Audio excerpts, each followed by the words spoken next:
Bonjour bien-aimés dans le Seigneur, je bénis le Seigneur Jésus-Christ, notre Père, notre Dieu, notre chef, notre amour, celui qui nous a tellement aimés, il a pris notre place à la croix, afin de faire de nous des êtres glorieux, de partager son héritage avec nous, étant notre Père, notre amour, il est celui dont l'amour est incontesté.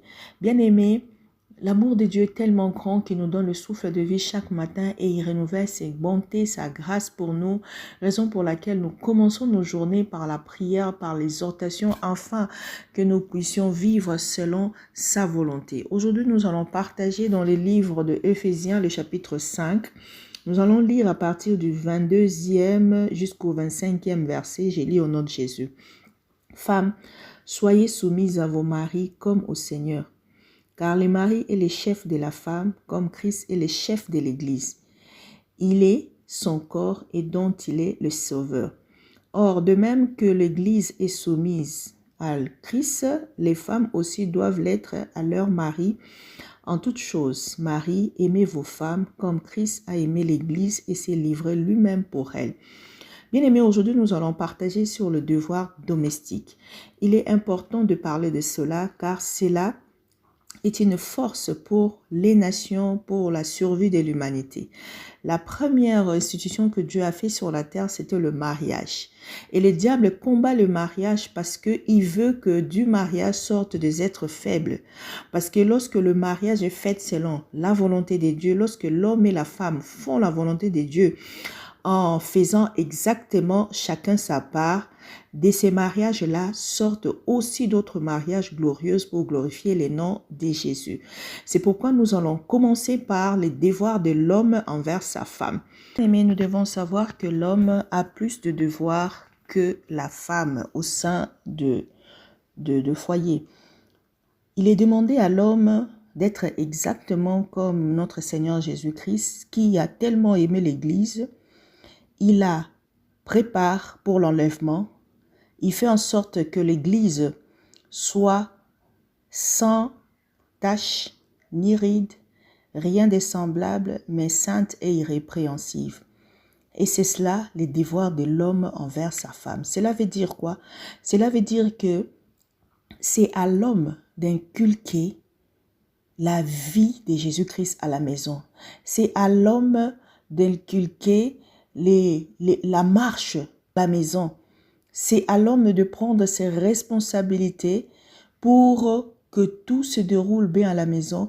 Et cela commence lorsqu'il manifeste beaucoup d'amour pour sa femme. Parce que déjà, pour qu'une femme soit obéissante et qu'il puisse te vénérer comme un seigneur, il faut qu'il y ait beaucoup d'amour de la part de l'homme. Parce que la femme marche avec le cœur. Et donc, si son cœur est attaché à toi par l'amour que tu lui donnes, du fait que tu le nourris, tu le vêtis, tu l'écoutes, tu prends soin de lui, elle sera pour toi une couronne glorieuse. Parce que cela implique automatiquement le respect, l'obéissance et la soumission de la part de la femme. Regardez ce que Christ a fait pour l'Église. Christ est mort pour nous. Christ nous a préservés de toutes sortes de condamnations en se laissant mourir à la croix pour que nous soyons sauvés. C'est pourquoi l'Église est attachée à Christ. C'est pourquoi l'Église où que nous sommes, nous regardons Christ comme étant notre roi. Parce que ce qu'il a fait pour nous, c'est incomparable. Les hommes ne doivent pas penser que si tu donnes beaucoup d'argent à la femme et que tu ne l'écoutes pas, tu ne prends pas soin d'elle, tu ne manifestes pas l'amour, cela est compté comme si tu étais un homme super. Non. C'est par amour que tu manifestes. C'est par ton attachement. C'est par ta présence. C'est par ta façon de la regarder qui fera en sorte que ta femme soit attachée à toi. Ta femme te prenne comme Seigneur, comme Sarah pouvait appeler Abraham mon Seigneur. Le respect de la femme découle seulement du degré de l'amour que son mari lui donne, du degré de regard que tu portes envers ta femme. Si tu es là tout le temps à l'insulter, à les dénigrer, à les minimiser, qui crois-tu pourra faire cela à ta place. C'est de ton rôle de la rendre glorieuse, de la rendre brillante, de la rendre sainte et irrépréhensible. C'est ce que Christ faisait pour l'Église. C'est-à-dire, c'est aux hommes, lorsque un homme regarde sa femme et que tu regardes qu'il y a des choses qui ne marchent pas, même dans sa tête, c'est toi qui en es l'auteur. Parce que même quand tu la trouveras sans instruction, c'est à toi de lui mettre à l'école. C'est à toi de faire en sorte que cette femme puisse briller. C'est toi qui dois tout faire. Aujourd'hui, regarde, les hommes ont démissionné et les femmes se font briller elles-mêmes. Tu vas voir aujourd'hui une femme qui est brillante, qui s'est élevée et qui a tout. Et quel est cet homme-là qui viendra pour lui demander la soumission, par exemple? Ils ont même commencé à avoir peur d'épouser ce genre de femme parce qu'ils pensent que non, elle va tout contrôler. Mais parce qu'elle s'est tout fait seule. Et au moment où c'était à l'homme de faire briller la femme, d'élever la femme, la prendre pour la cultiver, c'est à l'homme que c'était donné les interdits par Dieu. Et c'était à l'homme de dire à sa femme, ne touche pas à ça, Dieu ne veut pas ça, ça, ça. Mais l'homme est démissionnaire à sa mission et aujourd'hui on voit les mariages faibles, on voit des mariages où la femme qui domine, où la femme qui contrôle. Vous savez, même quand la femme aura beaucoup d'argent, si l'homme joue son rôle de mari, c'est-à-dire de cultiver, de nourrir, de contrôler, d'être les chefs qui est au centre de tout, qui contrôle tout, la femme n'aura même pas à lever son doigt, même si elle est sénatrice. Elle aura toujours de l'obéissance, du respect pour cet homme qui est son chef. Et même quand on dit que tu es le chef de la famille, ce n'est pas à toi d'écraser la femme. On l'a pris dans ton côté pour que tu la prennes comme partenaire. Si tu prends ta femme comme ta partenaire, si tu t'attaches avec elle pour faire avec elle un seul corps, comme le Seigneur nous dit, qu'ils deviendront une seule chair, c'est là que ta femme te sera soumise, fidèle à vie. Et même quand tu n'auras pas l'argent, tu auras toujours de l'autorité sur elle. Quand l'homme commence à fuir ses responsabilités, regardez aujourd'hui, nous avons des couples déchus, nous avons des enfants qui ont de blessures intérieures.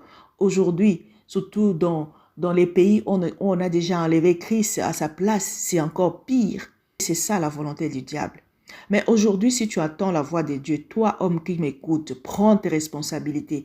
Avant que tu te maries, apprends à te dégager de ta famille, à quitter ta famille. C'est-à-dire, c'est pas l'oublier, mais de faire en sorte que le jour où tu vas épouser la fille d'autrui, qu'elle soit ta priorité, qu'elle soit le centre d'intérêt pour toi. Ta famille est la priorité pour toi. Bien-aimé, si chacun de nous apprend à être ce qu'il doit être, à faire ce qu'il doit faire, on ne parlera pas des divorces aujourd'hui. Car si aujourd'hui on parle des divorces, parce que tout le monde est démissionnaire. L'homme et la femme doivent rendre à l'autre ce qui lui est dû, que chacun sache que son corps ne lui appartient pas.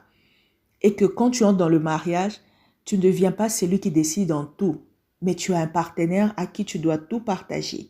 Évitez le secret et dites-vous tout. Faites en sorte qu'il y ait de la joie, la compréhension, le dialogue et le pardon, ainsi que Jésus-Christ soit au centre de votre vie et vous aurez des familles bénies.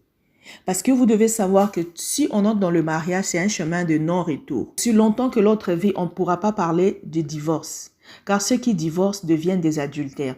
La Bible interdit à épouser une femme repudiée par son mari ou un homme divorcé, car ce sont des adultères. L'homme et la femme ne peuvent épouser d'autres personnes que si le partenaire est mort. Alors, aussi longtemps qu'il n'est pas mort, n'y pensez même pas, faites avec la femme que vous êtes tout ce que vous voulez faire.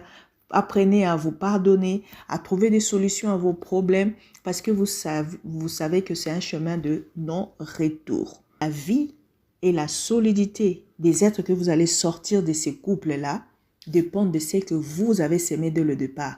C'est pourquoi le mariage, c'est une institution qu'on ne blague pas avec. Si tu n'es pas encore mature, si tu n'as pas encore grandi, si tu ne connais pas ce qui se passe dedans, ne t'hasarde pas à t'engager dans ce chemin-là.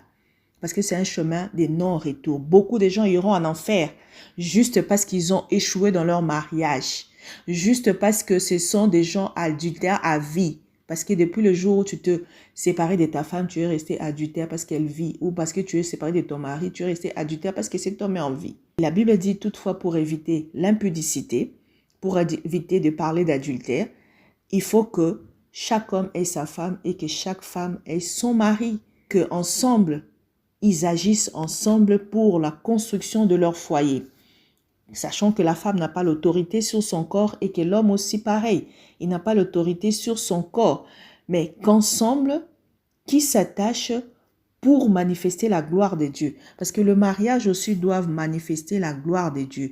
Et en faisant chacun ses devoirs domestiques, nous aurons des familles solides, des familles qui font la gloire de Dieu. C'est pourquoi aujourd'hui nous allons prier par rapport aux familles. Prions au nom de Jésus. Seigneur Dieu Tout-Puissant, ce matin j'aimerais prier pour des familles séparées, pour des hommes divorcés, des femmes divorcées.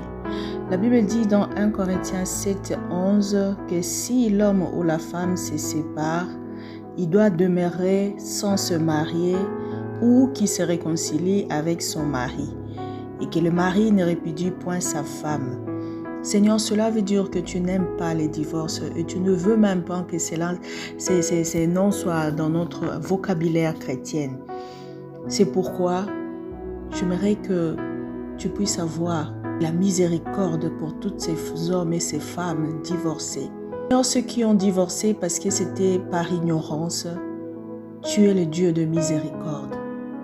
Tu es le Dieu qui a le pouvoir de remettre les choses en place. Tu es le Dieu qui peut faire grâce. Toi-même, tu sais comment tu peux remettre ces gens sur le rail. Deux fois aussi, tu peux leur pousser à revenir à leur ancien amour pour qu'ils puissent remarcher dans la droiture. On a vu des témoignages. Mais si, Seigneur, oh Dieu, ce sont des choses compliquées pour l'homme, tout ce qui est impossible pour nous est possible à toi. C'est à toi de sauver ces personnes. C'est à toi de regarder leur cœur, enfin, de leur révéler ce qu'ils doivent faire. Mais si ceux-là qui ne sont pas encore divorcés et qui sont dans cette voie, Seigneur, interpelle ces couples à ne pas aller dans cette vie, car c'est quelque chose que les gens ne connaissent pas, mais c'est une souffrance, c'est une succession de complications, de familles, des enfants. Et c'est que le diable veut. Il veut réussir son coup d'amener plusieurs à l'enfer. En enfer, Seigneur, pour cet acte dont on minimise, mais qui a aussi aujourd'hui produit plusieurs enfants qui ont de têtes, Seigneur, oh Dieu, détruits, des vies brisées, qui deviennent, Seigneur, oh Dieu, de malfaiteurs, de méchants. On a vu les exemples de Hitler, des gens méchants, suite au divorce de leurs parents. Pitié que cela n'arrive pas au corps de Christ. Que les chrétiens sachent, Seigneur, oh Dieu, se soutenir, se supporter, se pardonner, quel qu'il en soit le problème, Seigneur, qui arrive. Car à chaque problème, tu as donné le moyen d'en sortir.